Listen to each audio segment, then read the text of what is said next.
The War I Finally Won, Chapter 12. The next morning I woke early, nervous and excited about the paper chase. I dressed and made the fire and started oatmeal and tea. Jamie woke up cranky. He said his head hurt, and so did his arm. You must have overdone it, Susan told him. Too much Christmas. Pop back into bed. I'll read to you after I come home from walking Ada to the stables. I said, I can stay home. I can take care of him. A paper chase was like a fox hunt without a fox or hounds. Did I want to go on a fox hunt? Really? Don't be silly, Susan said. Jamie just needs sleep. I looked at her. Fill the coal hod while I fry you an egg. You'll need it for staying power. You'll probably be in the saddle for hours, she smiled. Becky was a great believer in eggs before a hunt. Eggs weren't rationed yet, but they were scarce. Jamie wanted the hens. I brought in more coal. I straightened the sitting room. I ate my egg with toasted war bread, drank my tea, and started to do the breakfast dishes. Susan came into the kitchen, pulling on her coat. Leave that. It's time to go. I'll walk over with you. You don't need to, I said, as if I couldn't walk to the Thornton stables without help. I'd like to, Susan said. I'll probably know everyone there. These were Becky's friends. Shouldn't you stay with Jamie? Ada. Susan raised her eyebrows. He's asleep. Also, he's perfectly capable of being left alone for a short time. He might break his other arm. He might. I don't need you, I said. I know that, Susan said. Neither does Jamie just now. Let's go. The Thornton stables were crowded with unfamiliar adults wearing posh riding habits and gleaming horses with braided manes. Maggie had lent me a tweed coat, and I had jodhpurs and proper boots. Maggie hand-me-downs, so I knew I looked all right. I looked just like Maggie, but I felt wildly out of place. I hadn't braided Butter's mane. Couldn't. I didn't know how. Susan surveyed the people with a slight smile. Same old crowd. She spoke to a few of them, then followed me into Butter's stall and stood by Butter's head while I brushed him. You never rode? I said. She'd sold Becky's hunters after Becky died. I gave it a good try, Susan said. Becky wanted me to. It just wasn't quite my thing. Too frightening, being on top of a 1,000-pound animal with a tiny little mind of its own. I looked up. Susan? Afraid? But I went to the parties, she continued. The hunt breakfasts and the teas, and once even the hunt ball. She buckled Butter's girth on his offside and passed it under his belly to me. Did you like the parties? I did, Susan said. This surprised me. When we'd first come, Susan had been so sad about Becky's death that she didn't enjoy anything. She never went anywhere. Susan said, I have fond memories. What's fond? I wrestled the bit into Butter's mouth. Happy, content. You're going home now, right? I slid the reins over Butter's head and let him out of the stall. I looked around for Maggie. Butter! A woman I didn't know clapped her hands in delight. Look, everyone, Butter's back! And Miss Smith! She extended her hand to Susan, who shook it firmly. Are you riding again? The woman asked. No, said Susan. She patted my shoulder. This is my ward, Ada. She's taken over Butter. The woman shook my hand, too. How lucky for you, she said. Becky Montgomery trained that pony well. Susan and the woman kept talking. I saw Maggie across the yard with her pony, Ivy. I walked Butter over to them, tightened my girth, and climbed into the saddle. Someone blew a horn. There was a lot of laughing at that, though I didn't know why. Susan smiled and waved at me through the crowd. I nodded to her and gathered up my reins. You're not scared, are you? Maggie said. You look scared. I didn't think you were ever scared. Mam was worse when she knew I was afraid. I had learned to never admit it. There's so many people, I said instead. Before the war, it was always like this, Maggie said. In season, the hounds went out thrice a week. There weren't any hounds now. Instead, we chased a trail of scraps of paper strewn by Fred from horseback a couple hours beforehand.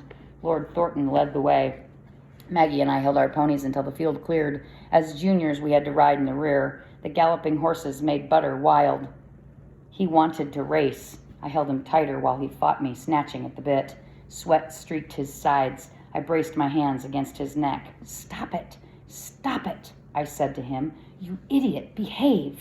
Butter tossed his head. He danced sideways. He jigged. Let him go, Maggie said. Let him run a little. He'll settle down. I let him run, but I still had to grip the reins so hard my fingers hurt. I'd never known Butter to misbehave. You're winding him up, Maggie said. Relax. I couldn't relax. I didn't dare. A rabbit darted out from under Butter's hooves, startling me more than it startled Butter. My hands hurt. My breath hurt in my chest. The wind forced tears from my eyes. We came to a big ditch full of water. Ivy plonked into it and waded through. Butter hesitated, then leaped. I flew with him, up, out of the saddle, miles from the saddle. He landed on the ditch's far side. I kept going. I dropped the reins, pulled my arms in, and took the fall on my shoulder like Lady Thornton had said. I rolled across the grass, unhurt. Butter pranced in place, his feet tangled in the dangling reins. He'd break the reins next, the wretched pony. I scrambled to my feet. Jonathan Thornton stopped Oban at Butter's side.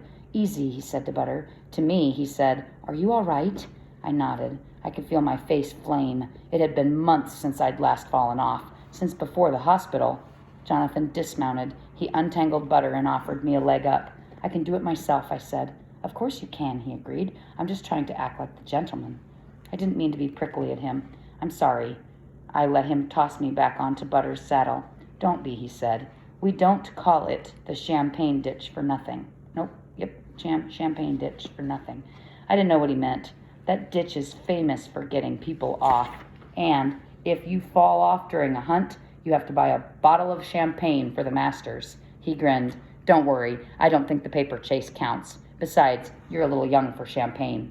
I frowned at him. I didn't know the word champagne. "Fuzzy wine," Maggie said helpfully. "French stuff. I've had a sip. It's lovely." Jonathan raised his eyebrows. "A sip," Maggie said. The other riders had left us far behind. We started after them at an easy canter. Butter quit fighting. Either he was finally tired or he was sorry he dumped me. Probably tired. "Where'd you learn to ride?" Jonathan asked. "Here," I said. "Fred teaches me." Then I laughed, remembering. "I actually started with your horse, Oban. He jumped into our field and I jumped him out again."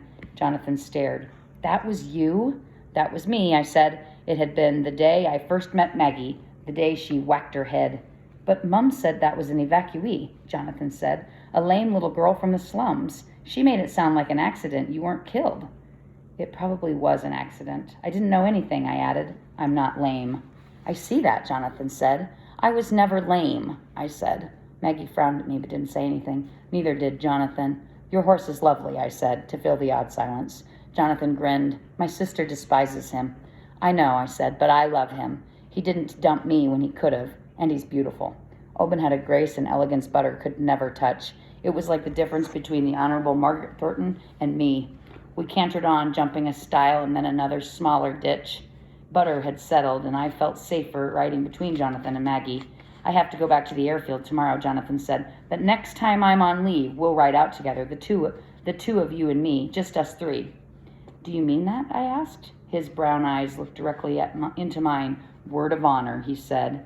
The rest of the riders had paused at the far end of the field. Jonathan trotted toward some of his friends. I said to Maggie, "You never told me he was so nice." She shook her head at me. "I never knew he was." Then she said, "Why'd you say you were never lame?" "He knows all about your clubfoot and your surgery." I shrugged. I didn't know why. "I'm not lame," I said. It wasn't entirely true. I knew I still limped some even now and then, but all those words, lame, crippled, no but a disgrace, I wanted to forget I'd ever been that girl. After the chase, the Thorntons hosted what they called a breakfast, even though we didn't start eating until mid-afternoon. "A meal you have after hunting is called a breakfast," Maggie said. It doesn't make sense to me either. Maggie said that if there wasn't a war on, we would be eating steak and kidney pie, but instead we had a variation on Lord Woolton pie, a particularly awful wartime dish of baked vegetable thickened with oatmeal. It was nearly full dark by the time I got home. Susan had put the black up by herself, and she and Jamie were snug by the fire. She smiled when I came in. "Did you enjoy it?" I took off my filthy boots in the entry. I nodded to Susan, smiling back. She got up and came toward me. "I've come up with the perfect gift for you," she said. She handed me a slip of paper. "Here, Happy Christmas."